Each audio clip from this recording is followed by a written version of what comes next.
Auzubillahiminash-shaytanir-rajim. Bismillahir-rahmanir-rahim. Assalamualaikum dear students. I am Sir Daniyal Ahmad.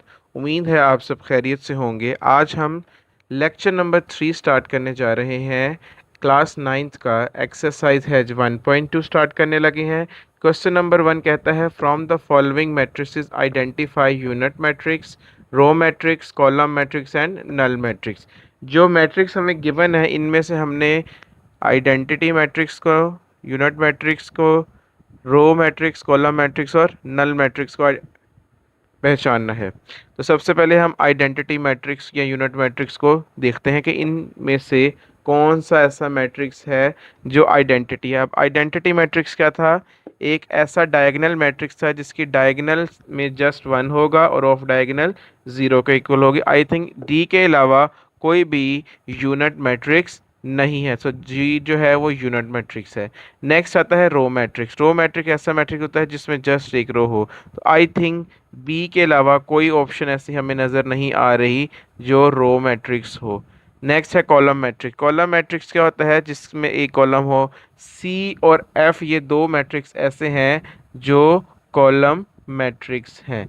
सो आपके पास ये भी हो गया। लास्ट है नल मैट्रिक्स। नल मैट्रिक्स ऐसा मैट्रिक्स होता है जिसकी तमाम एंट्रीज ज़ीरो हो, तो उनको नल मैट्रिक्स या ज़ीरो मैट्रिक्स कहता है। तो ये हुआ आपका क्वेश्चन नंबर 1 कंप्लीट। जी स्टूडेंट्स, अब क्वेश्चन नंबर 2 है from the following matrices identify unit matrix, row matrix, column matrix, null matrix, square matrix and rectangular matrix. अब हमें मजीद दो नए मैट्रिसेस स्क्वायर और रेक्टेंगुलर समेत पिछले तमाम मैट्रिक्स को जो हमने पढ़े थे यूनिट, रो, कॉलम, नल मैट्रिक्स, उनको पहचानना है। तो हम ये मैट्रिक्स देख सकते हैं। ये हमारे पास तकरीबन कोई 8 पार्ट्स हैं। अब हम सबसे पहले यूनिट मैट्रिक्स को आइडेंटिफाई करते हैं। यूनिट मैट्रिक्स क्या होता है? ऐसा मैट्रिक्स जिसकी डायगोनल में 1 हो और ऑफ डायगोनल 0 के इक्वल हो, तो उसका नाम क्या होता है? Unit matrix. तो ये पार्ट 4 बेस्ट ऑप्शन है यूनिट मैट्रिक्स के हवाले से। सिमिलरली रो मैट्रिक्स ऐसा मैट्रिक्स जिसमें एक रो हो। आई थिंक पार्ट नंबर 6 ही ऐसा मैट्रिक्स है जिसमें एक रो है। Similarly column matrix, column matrix के लिए बेस्ट ऑप्शंस हमारे पास दो हैं। एक है पार्ट नंबर 2 जिसको आप कॉलम मैट्रिक्स कह सकते हो। सिमिलरली पार्ट नंबर 7 ये भी क्या है? एक कॉलम मैट्रिक्स। बेस्ट ऑप्शन ही है कॉलम मैट्रिक्स के लिए।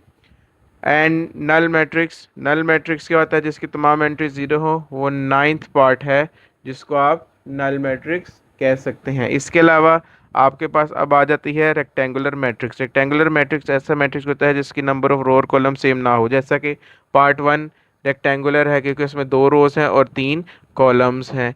वैसे तो आप 2 को भी रेक्टेंगुलर कह सकते हैं क्योंकि उसमें 3 रोज है, एक कॉलम है, लेकिन क्योंकि कॉलम एक है, कॉलम स्पेसिफिक एक होने की वजह से इसका नाम कॉलम मैट्रिक्स है। अदरवाइज इसको हम रेक्टेंगुलर भी कह सकते हैं। सिमिलरली पार्ट नंबर 5 है, इसकी भी नंबर ऑफ रो और कॉलम सेम नहीं है, इसको भी आप रेक्टेंगुलर कह सकते हैं।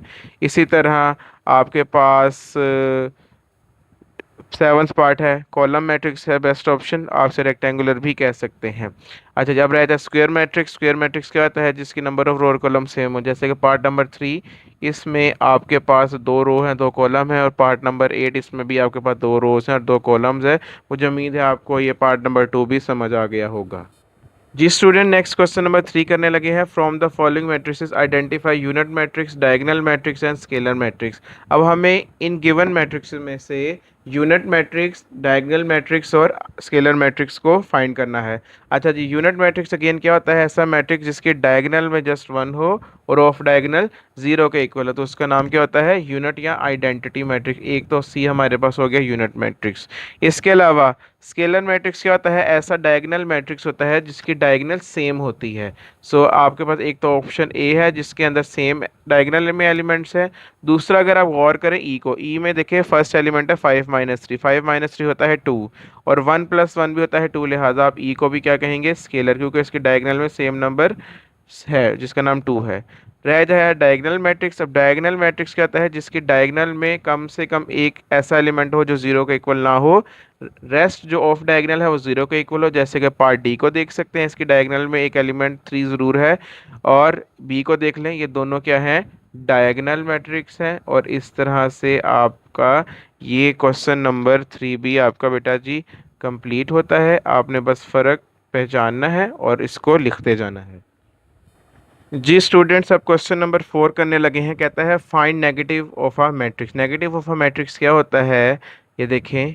आपके पास मैट्रिक्स है ए जिसमें एलिमेंट्स है 1 0 -1। नेगेटिव मैट्रिक्स को होगा -a, और -a के बाद आपने क्या करना है, अपनी एंट्रीज के साइंस को चेंज कर देना है। जो नेगेटिव है आपने उसको पॉजिटिव बना देना है, जो पॉजिटिव है आपने उसको नेगेटिव बना देना। बी का नेगेटिव मैट्रिक्स क्या होगा, -b, -3 +1 -2 -1।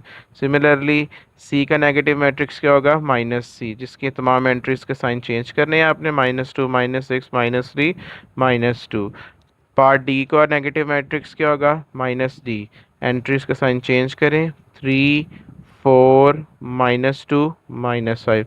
लास्ट पार्ट ई का नेगेटिव मैट्रिक्स होगा -c, साइंस चेंज करें, -1 -2 +5 -3, और इस तरह से आपका ये क्वेश्चन नंबर 4 भी कंप्लीट होता है।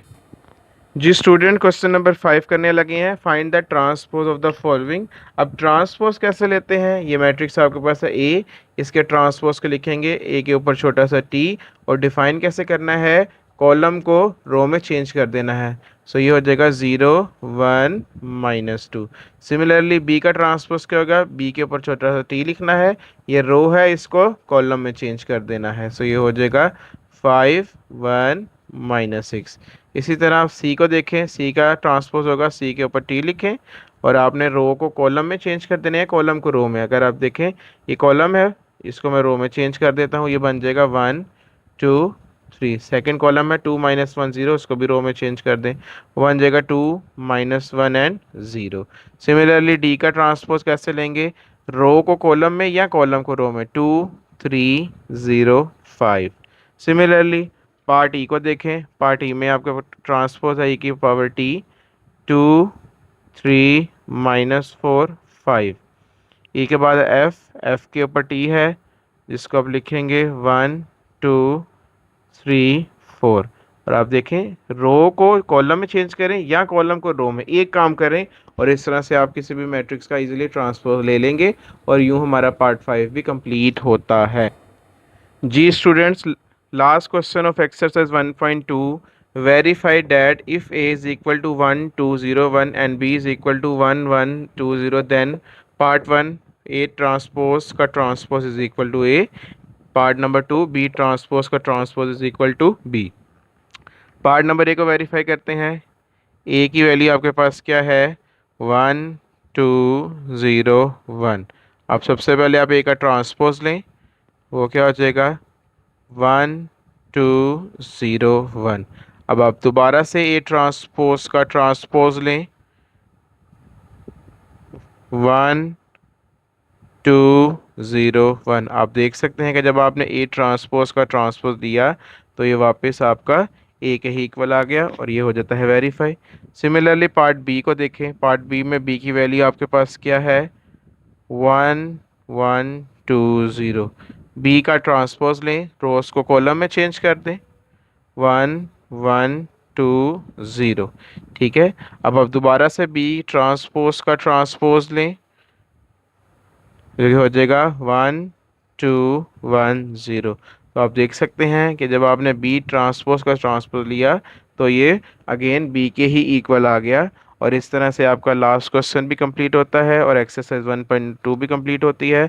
मुझे उम्मीद है कि आपको आज का लेक्चर समझ आया होगा और आपके जो कॉन्सेप्ट्स हैं मज़ीद क्लियर हुए होंगे।